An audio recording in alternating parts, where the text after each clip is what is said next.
Okay.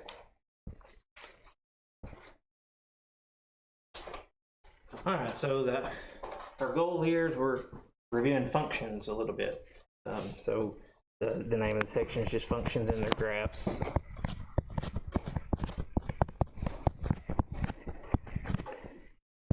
We'll just shorten it.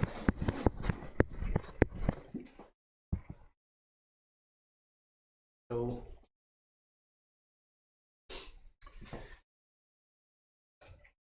what comes to mind if I ask you what a function is? What's a function? You probably have an idea of what one is, but putting it in words is a different issue. What do you think about when you think about a function?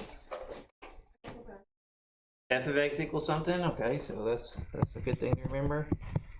That's one way we write notation. Function f of x equals.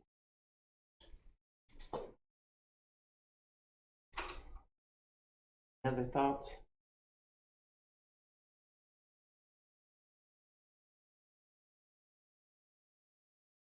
Remember, it's okay to be wrong, so just if you think something rings a bell, just mark it up, it's okay.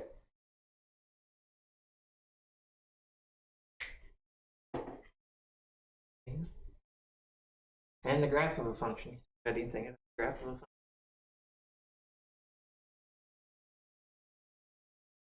It's not voting well for ACT scores. Okay. We shy.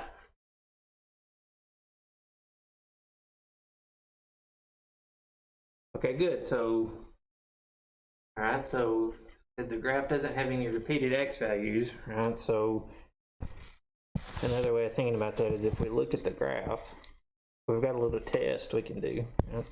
So like if we've got this, and we want to know is that thing a function? How do we test that? We can just test it visually, just test it by looking at it. Remember what the name of the test we do, or how we do the test? Vertical line test, yeah. So vertical line test is a good thing because it's easy and it's really useful. So anytime you get those two things paired up and you want to hold on to it, easy and useful. So vertical line test. So on this one, would it be a function? That's our question here. So with the vertical line test, we say if there's anywhere where we can draw a vertical line where it crosses the graph more than once, it would not be a function. On this one, no matter where we draw our vertical line, most we can get it to touch our graph is one. So that one would be a function. So this graph here is a function.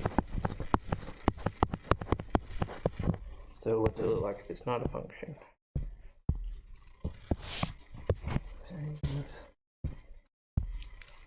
About this.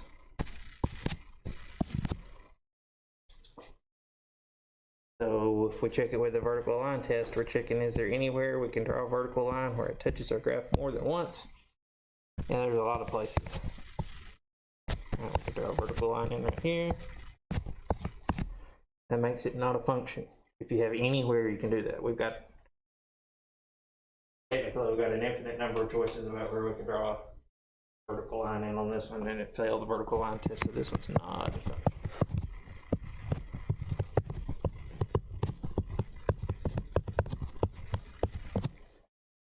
Okay. So that's good. That's one thing we don't have to go lecture form on. You remember. So the more you remember, the more you're helping yourself out. You don't listen to me as much.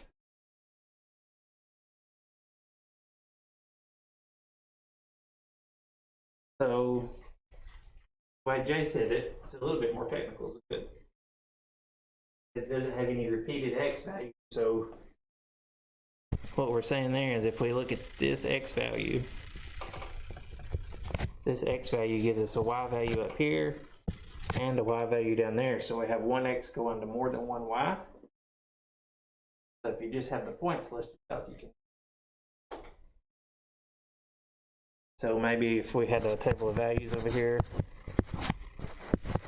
x and y, so let's say this is maybe -2. So we'd have -2 going to like, I don't know, 3. And then -2 going to maybe -3. And so we've got the same x value going to 2 different y values that make it not a function.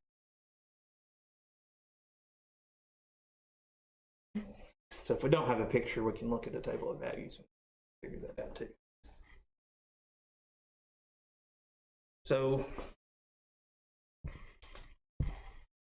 when we're writing down functions, we already mentioned this f of x notation. And all we're doing is we're letting this f of x notation substitute in for what we would normally call y. So the way that comes up in math textbook is if you're not necessarily dealing with a function, we usually write y. But if we want to make sure everybody knows we're talking about a function, so those two notations mean the same thing. Okay. And usually we'll see a function written out something like this. We'll say f of x equals like x squared plus 1.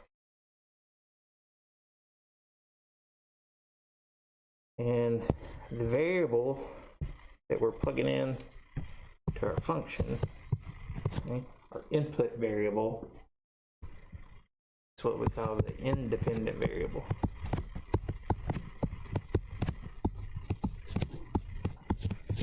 Independent variable. It's the x in this case. And then f of x, or usually when we're talking about dependent variable, we call it y. Okay? So this variable we call dependent.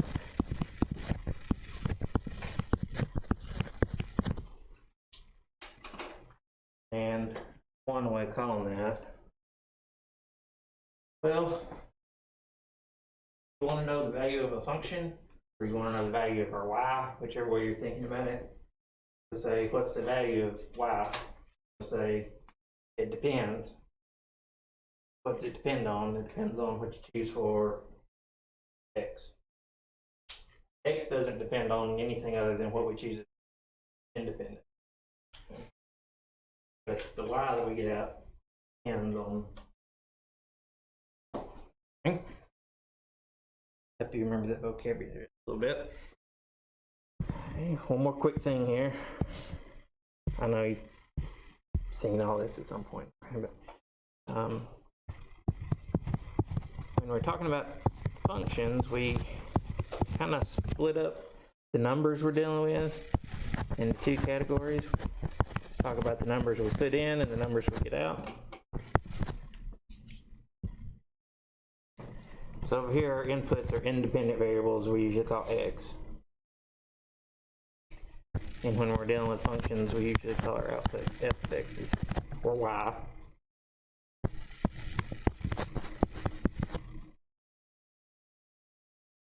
They mean the same thing. And then is that red hard to see? I get a different color.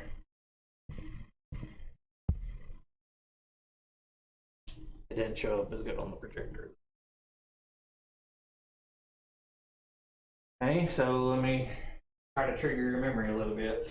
We take the set of all the inputs of all the x's that work with our function. We give that group of numbers a name. Remember what all those? Domain, that's right, yeah. So if we take the set of all of our inputs, we call that the domain of our function.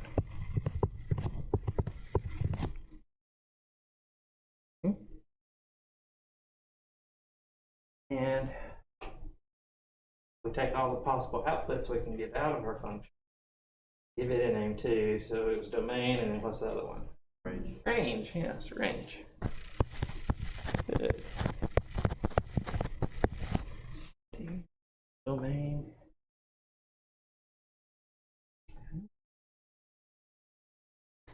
And then with that terminology, the idea is we have a function is just some formula or some rule that takes some member of the domain and sends it to exactly one member of the range.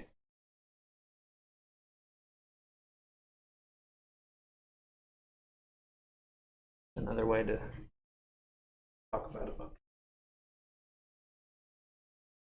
One thing you might not have really talked about here, we're going to mention, is that if we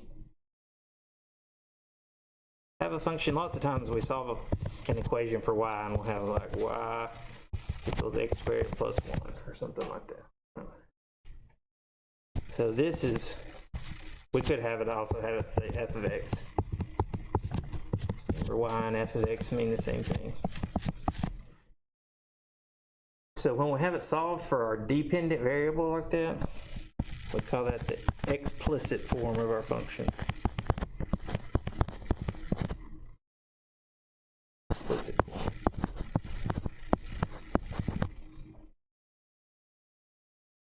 That's really both of these.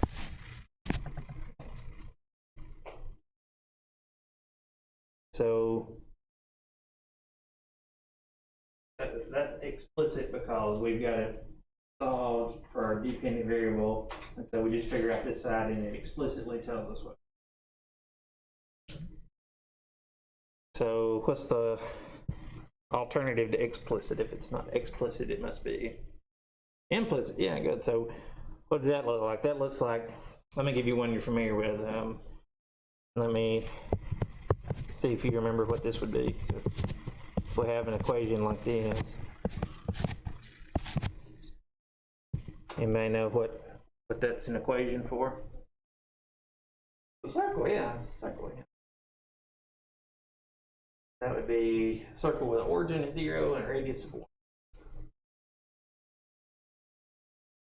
So that's one we're familiar with, working with it in implicit form, okay, because it's not solved for y.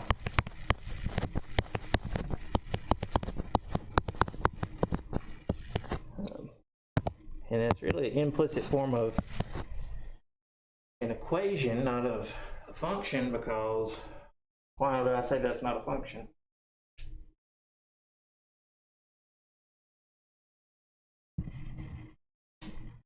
Because if we look at the graph on that one, what did we say it was? We said it was a circle.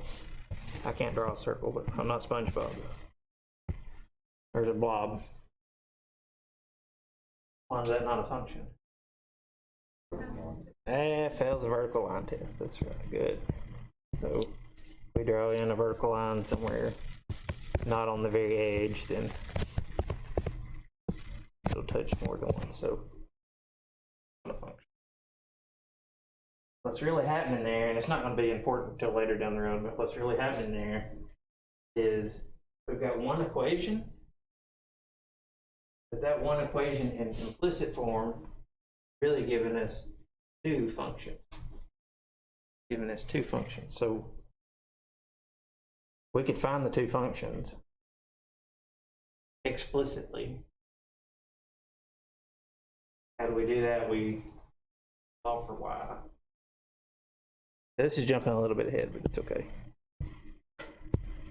So we've got x squared plus y squared equals 1. That's our implicit form.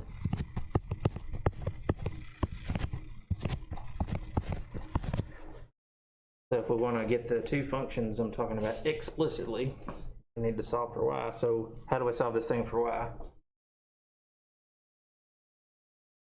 Algebra 1. So what's our first step? Subtract x squared. So there's negative x squared plus 1. And then we don't want y squared, we want y. So what do we have to do to get rid of y squared? We gotta take the square root of both sides. So if we do that on the left, we get y. What do we get on the right side?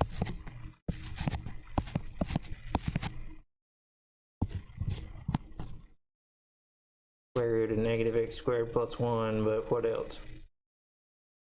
We take the square root of both sides.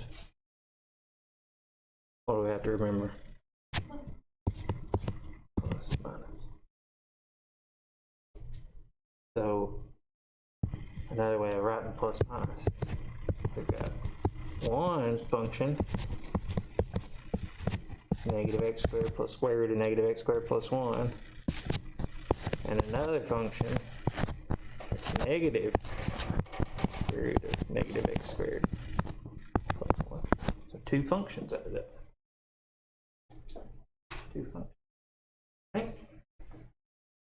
That's as deep as we're going on that.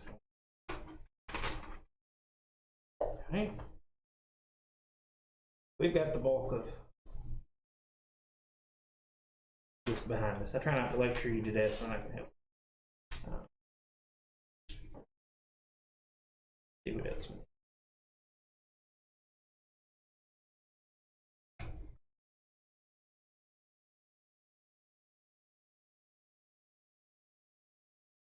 Two things.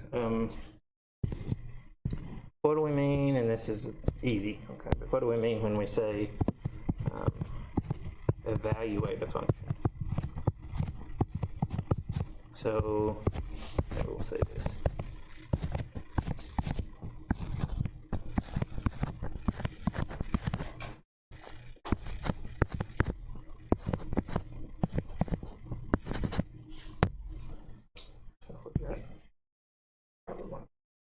Let's evaluate this function, and it gives us the function at x equals 3.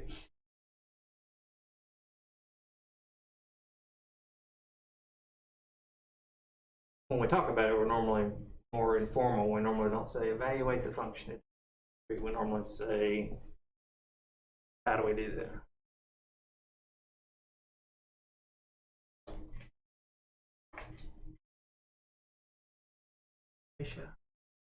I have to get out the playing card.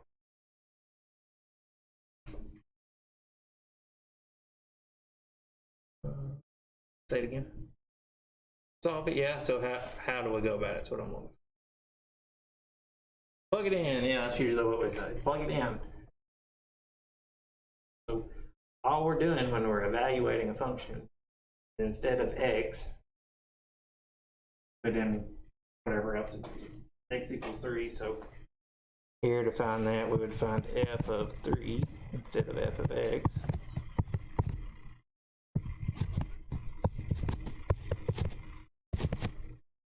That's easy to do. You just,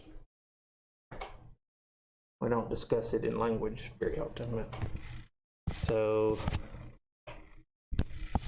what do we get out of this thing? Yeah, square root of 4. 2. So we get, it tells us evaluate f of x, and it gives us the function at x equals 3. So we can say f of 3 equals 2. What we mean when we say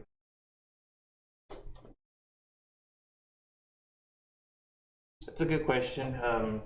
Here we're okay with just going with just 2. And it is a confusing thing why we do this in math. We're just taking square root. If you just see square root, it's implied we're taking what they call the principal root. So that's going to be the positive one. It's different when you're solving for a variable. So if you're taking the square root and the variable is not involved, it's okay just to go with the positive one.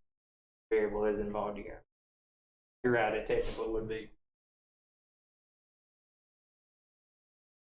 But why we don't do that is if we have 3 going to 2 and a negative 2, thing would not be a function. That's a real behind the scenes technicality that we don't discuss much. That's a very good question.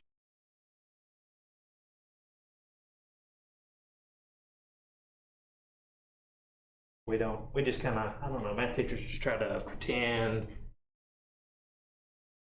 I don't know, we just kind of gloss over it. We don't discuss, hey, we're implying we're taking the principal. Guess I can get one more thing. We'll be ready to jump on working soon. Well, we'll call 1.5 thing real quick. So the smaller thing, and then you can probably do this without me talking about it, but I want to talk about it anyway. So what kind of things give us numbers that would not be in the domain of our function. So lots of times we deal with nice functions like the ones we looked at earlier, like x, what do I have? X squared plus 1. Okay. So the domain, the input you can use with this function, you can use whatever number you want to. Let's say the domain's all real numbers. But that's not always the case.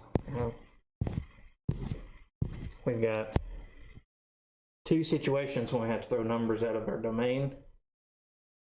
Two that we're going to worry about for now anyway. Okay. So that's when we have a variable in the denominator. So maybe we've got something like that, f of x equals 3 over x. Why does that give us trouble? Because Aiden Elliott, you're checking out. Aiden Elliott. we're trying to say we can just plug in any x value we want to. That's not quite true because there's one x value that gives us a problem on that. 0, because we can't divide by 0. So here, let's say x can't be 0.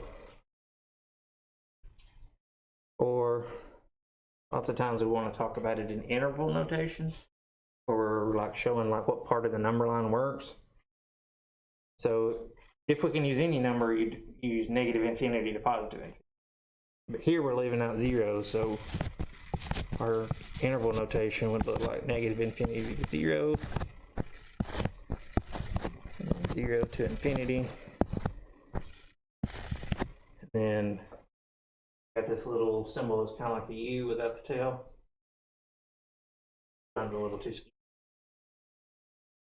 That just means that we're taking both of these. So real quick on interval notation, you're leaving a number out. We're trying to leave 0 out. Then we've got a parenthesis there. That means we leave out 0. If we want to include a number, what do we use instead of a parenthesis here? Bracket, yeah, square bracket. Yeah. So we could do a bracket if we want to keep the number. And then on this one, we've got one other thing that's just convention. Because we're going from negative infinity to positive infinity, so we're not leaving anything out on those ends. But the convention, the idea behind it is we can't really get to infinity. So with negative infinity or positive infinity, we always use a parenthesis.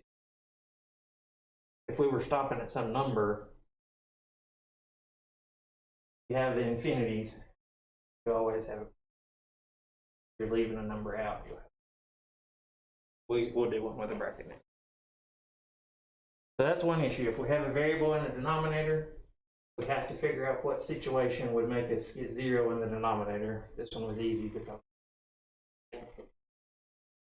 leave that out.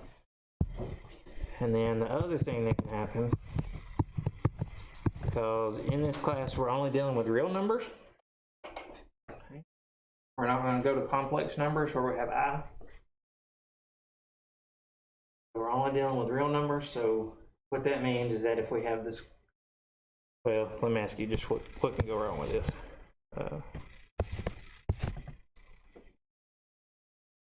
What x values can we not use on that one? Can't have negative values, because if we're not going to use i's, we're going to use complex numbers, then we're only concerned about real numbers, then this thing would be undefined for any negative x. So we got to leave out all the negatives. 0 is okay. Square root of 0 is 0. And then anything bigger than 0 we can use. So if we're just writing it down, we would say we want our x's to be greater than or equal to 0. And then in the interval notation, the way I try to keep from getting confused on that is I think, what is the smallest x value that I can use? Here it says we want all of our x's to be bigger than or equal to 0. That's as small as we can go. So I'm going to write down 0, and we are including 0. So it would have a square bracket.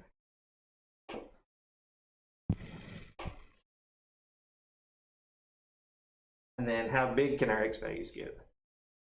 As big as we want, go to infinity. So that'll go to infinity, and just because it's infinity, it always has a, let's see.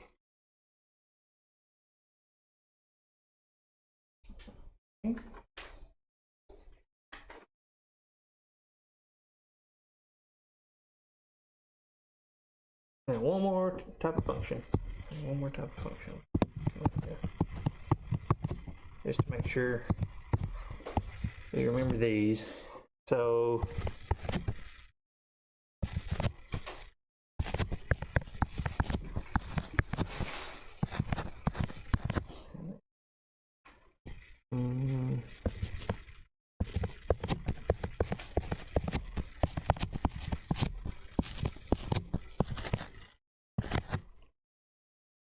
or something like that. We can have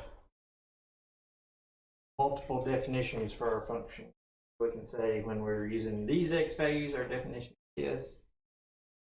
These X values, our definition is this. These are what we call piecewise defined functions.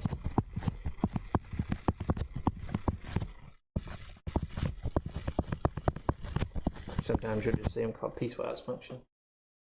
My dot kind of got over in my P over there. Remember seeing those before a little bit?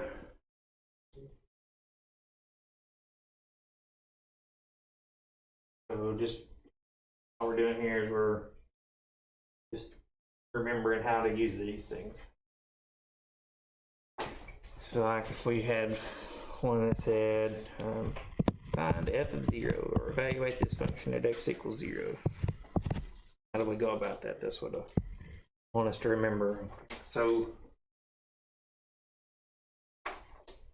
the extra stuff over here on the right tells us when we use each piece based off of our x value. So our x value on this was 0. So then we just see which rule that makes. Is 0 greater than or equal to 1, or is it less than 1?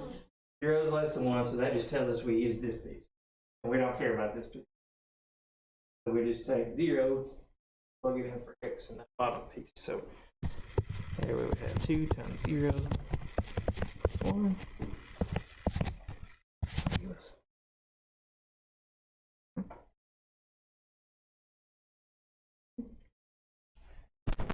It's at f2. That was 2 bigger than or equal to 1, or is it less than 1? It's bigger than 1. So we would use the top part piece. We would plug 2 into x squared. 2 squared would do this.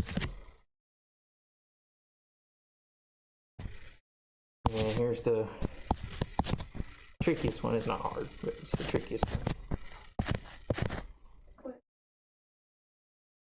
The 2 was just because I just picked, we're finding f of 2. I just ran. But once we're given this, so this would be the problem, find f of 2. And then now I'm just picking another one. Let's say let's find f of 1. Which one we use, top or bottom? Because the top one says x is greater than or equal to 1.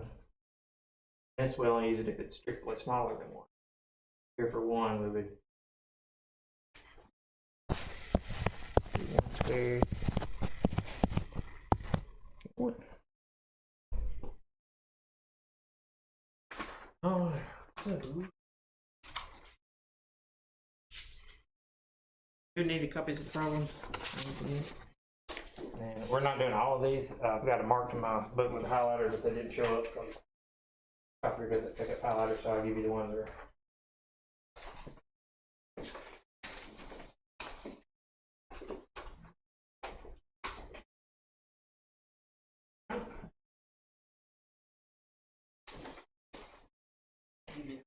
We're not doing a bunch.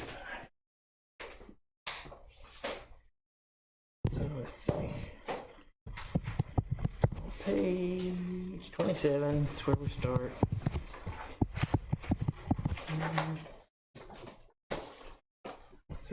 1, 2, 3, 6, 8,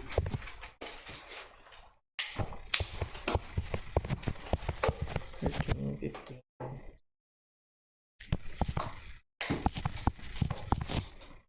19, 21,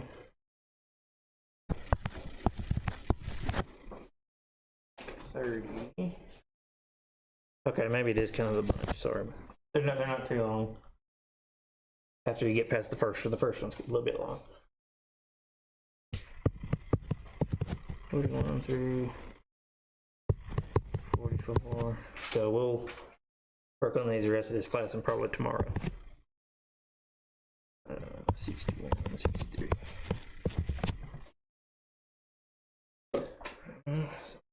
3, 4, 5, 6, 7, 8, 10, 11, 12, 13. It's just 16, but some of them do have multiple parts. So we got about 20 or so.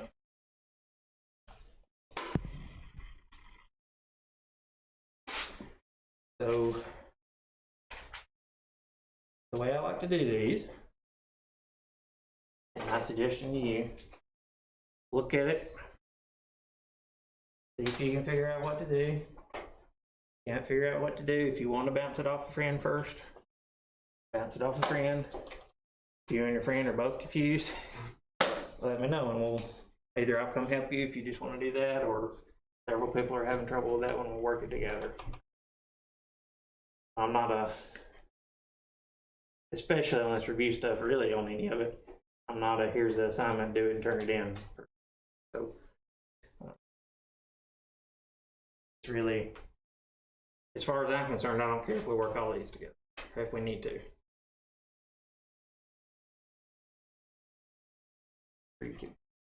You can get them.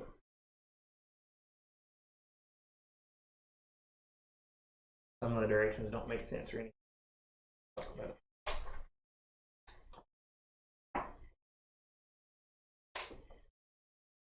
Number 1 already?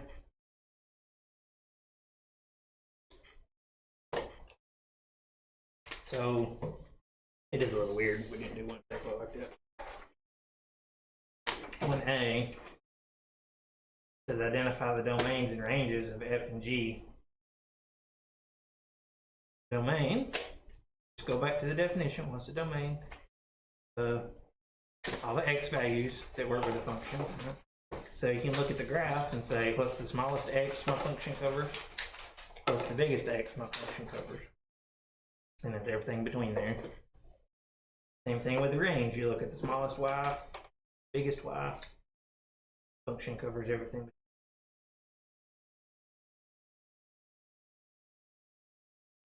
B part, when you're evaluating x value, that you're just looking for what the y value is going to be on the graph. C says what values f of x equal to g of x. What's that going to look like on the graph if the two functions are? Yeah, they'll overlap.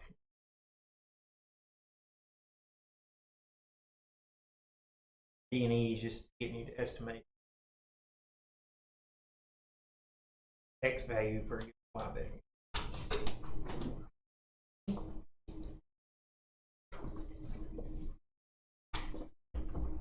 And if you get more stuck, let me.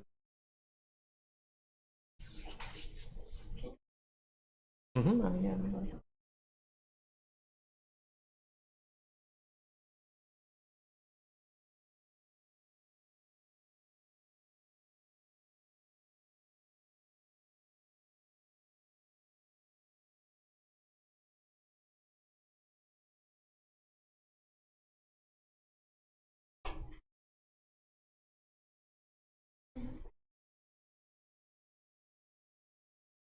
Right.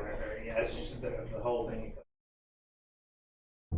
Yeah, you're kind of jumping ahead on that one. That'll be where they overlap.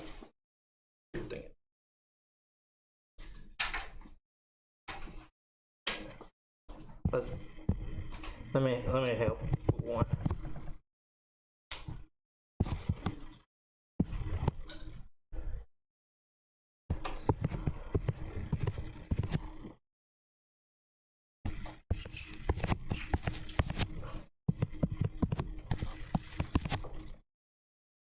let's see. Here's F. Well.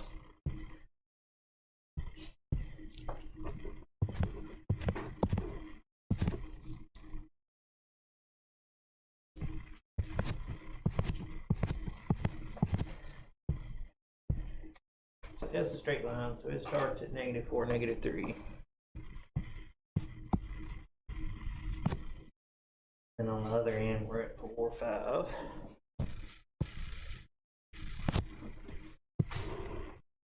Got that one, and then the other one starts at 3, 4.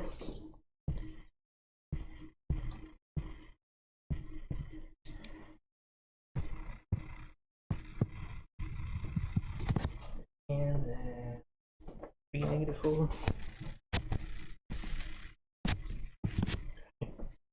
And then we got a weird bump.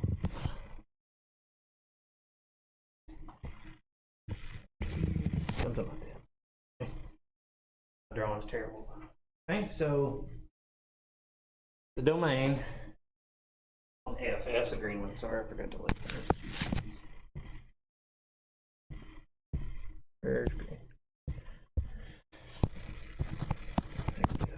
Okay, so X values is the domain. So smallest X value F is -4 where it starts. Goes up to an X value of +4. So the domain of F, you want to include -4 and +4.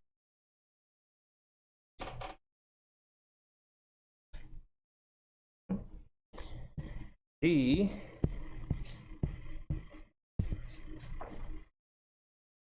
smallest X value is at -3. Our biggest X value is at +3. If I drew that right, let me double check. Yep. So the domain down here, -3 to +3.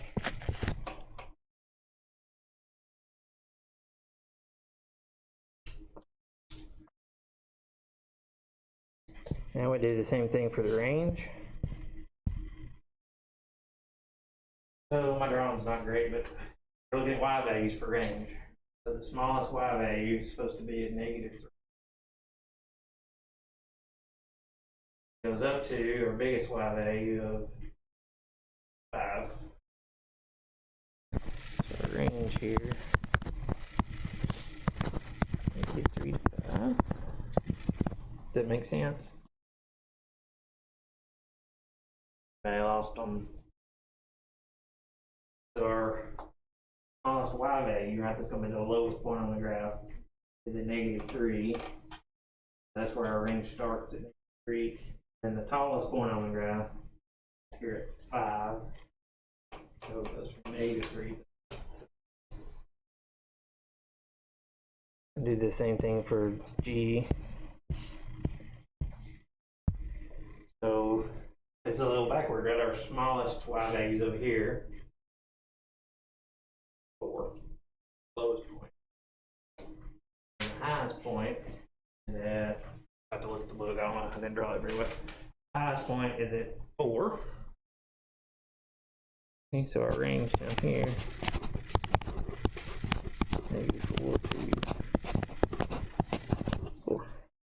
So domain, we're looking for the leftmost point to the rightmost point. The X values there. Range, we're looking for the lowest point, highest point. Smallest Y value to the biggest Y.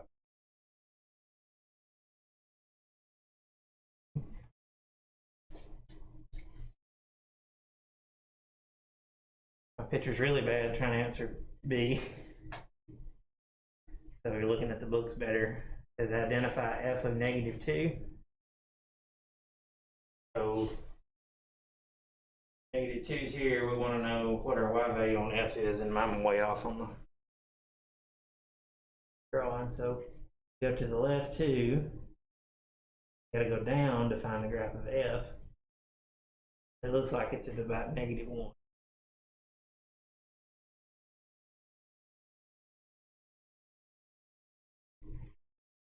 G of 3, I think.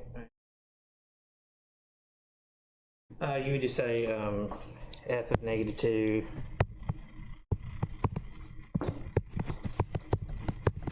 equals -1.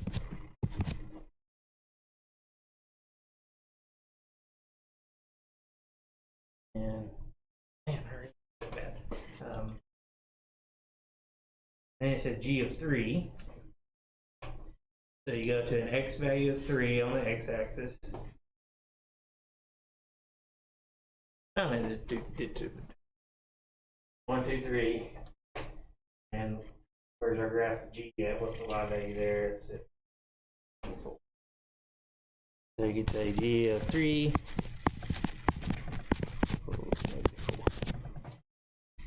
All these are points on the line. So this is saying that the point -2, -1 on F. And then the point 3, -4.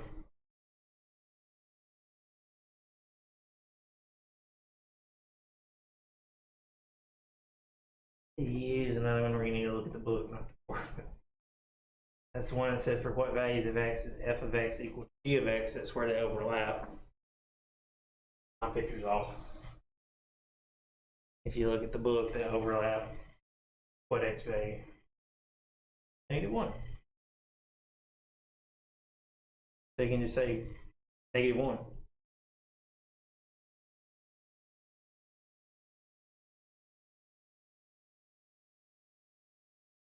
E, estimate the solution or solutions of f of x equals 2. So that's asking where does our function f have a y value of 2? Picture's not horrible. So we're looking for, on our green line here, f, where does it have a y value of 2? 2 there would be where I would say on the textbook, I think it's like over -1 maybe. A little bit off up there.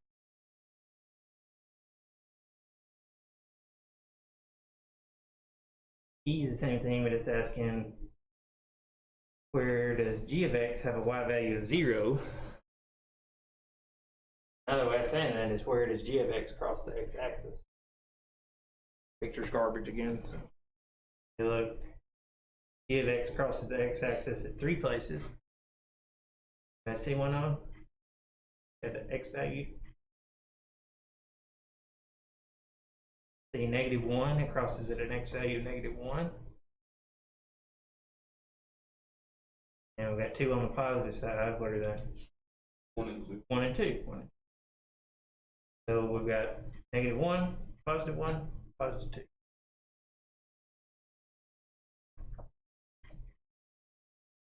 And 2 is just doing the same thing but with different graphs. We will be glad to help with those.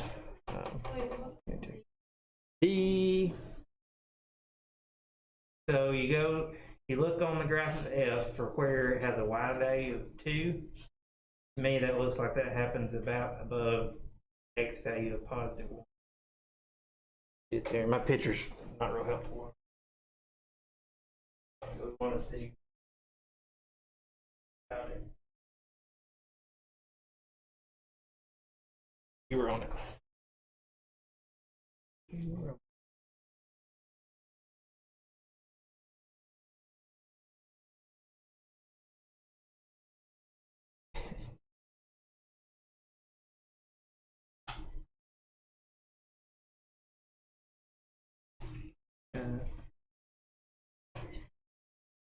We got like 1 minute, so but that's all we're going to do tomorrow. We're going to work on these.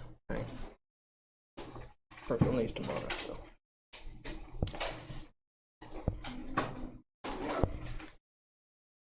Okay.